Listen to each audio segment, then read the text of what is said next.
Fire skills are an essential tool for the outdoors and remote lifestyles. Knowing multiple ways to start and maintain a fire can be the difference between struggling and staying cozy. So in this video, I'm going to show you a few techniques for starting and maintaining a fire. Let's get into it. There are 3 elements to fire: oxygen, heat, and fuel. This is known as the fire triangle. Remove any of these, and your fire can't survive. That's why for extinguishing a fire, you always need a bucket of water nearby, so that you can take out the heat. Now let's get into building a fire. But first, a word from our sponsor. When you're outdoors, it's all about self-reliancy. Building your own fire, finding your own shelter. But when we're online, we don't really know how exposed we actually are. And so it's a bit more vague how to navigate it all and protect ourselves. Data brokers are constantly buying and selling personal information, like your name, your address, even your browsing habits. Don't think any of us want that exposed. And that's where today's sponsor, Incogni, comes in. Incogni goes out and does the work for you. They contact data brokers on your behalf and get information removed automatically. It's kind of like bushcraft, but for your own online privacy. It's scouting out and cleaning up the mess you didn't even know was there. I signed up, and within a week, Incogni removed my data from dozens of sites. And if you want to take back control of your digital life, use my code and the link in the description and get 60% off an annual plan. Okie dokie, let's do some fire building. To spark things up, we're going to start with our fire starters. Let's talk about tinder. No matter how well designed and fancy your fire setup is, it all starts with the tinder. When it comes to choosing materials to catch your spark, think about fibres. Use fibrous materials like cedar or birch bark, dryer lint, paper, dry grass, or twine to catch your spark.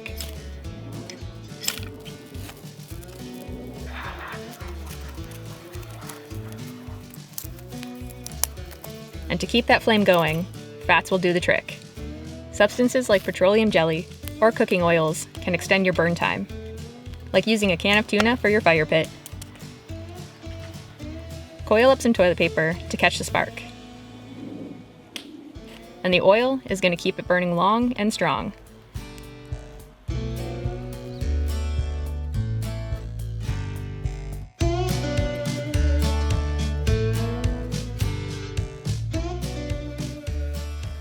Plus, you get a nice little snack when you're done.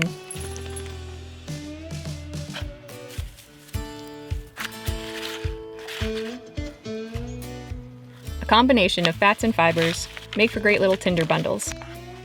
So do some crafting and put together some fire starter recipes that are easy for you. Another way to kickstart your fire is by using pitch. Natural tree resin, also known as pitch, is incredibly flammable and works wonders to keep your fire going. You'll often find it oozing out of wounded conifers, or collecting in pitch pockets deep within the wood. Here we have a lot of dry pitch that's on the inside of a tree, and then it traveled through to the outside. It's very sticky and burns hot and long, even in wet conditions. Pieces of wood with a lot of pitch are called fatwood, and when it's added to your fire, the wood and the pitch work together to feed the flame.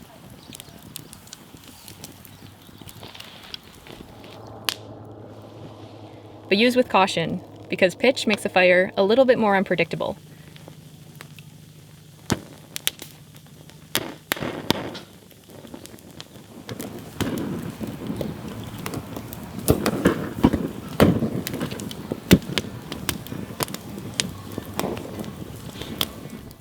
Now let's look at some unique fire pits.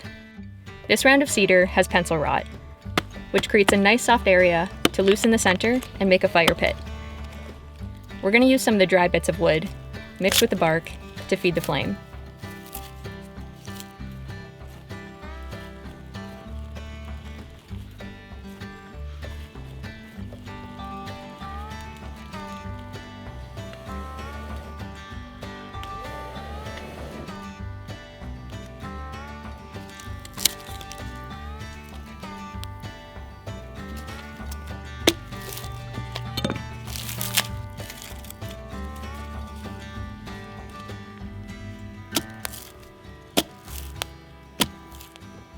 This is going to be a low maintenance and long lasting fire, since it's fueled with its own materials. So it's kind of an all-in-one package deal.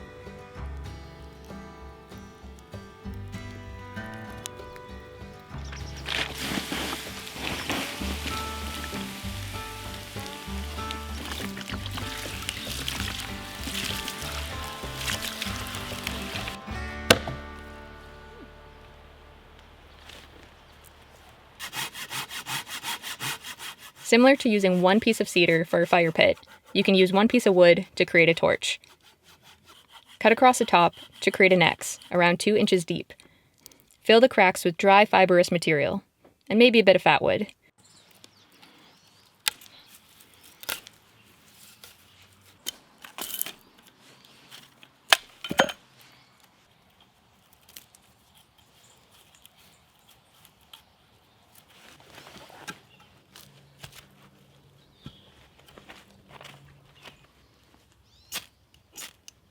And then let it burn.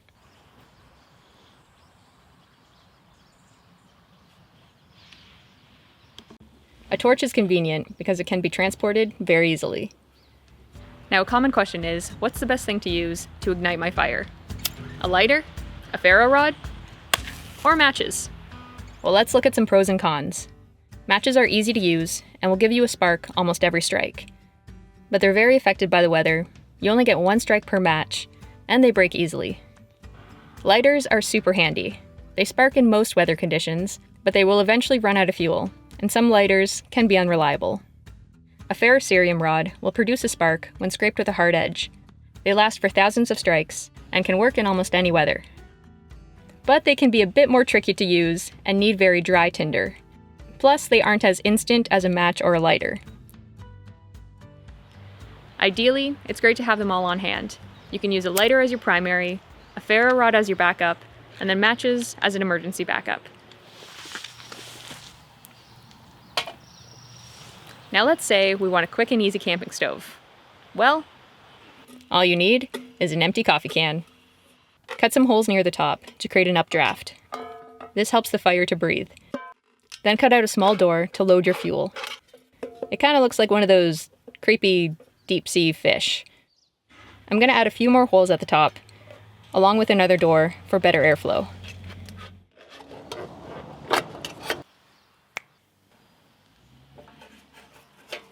You can keep feeding that fire with small sticks and twigs.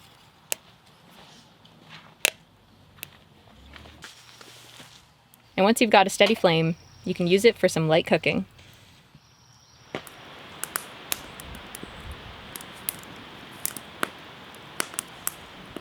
The way that you lay out the wood for the fire is going to influence how it burns.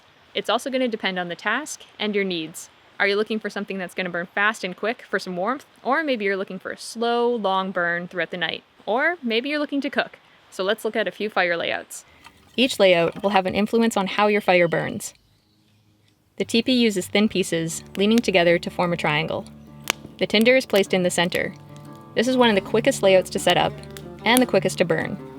For the log cabin, stack 2 larger pieces parallel on the ground. Then lay 2 smaller ones across on top, and keep building upward. Your tinder burns in the center. The log cabin is going to burn slower and more steady than the teepee, and it's a good one to use for cooking. You can also do a combo layout by building a log cabin around your teepee.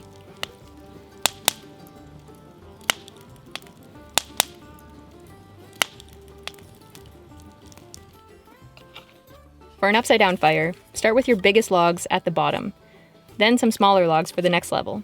You don't want any openings in the center, because your tinder is going to burn right on top. This method burns long and clean. It produces less smoke and doesn't need to be fed as much.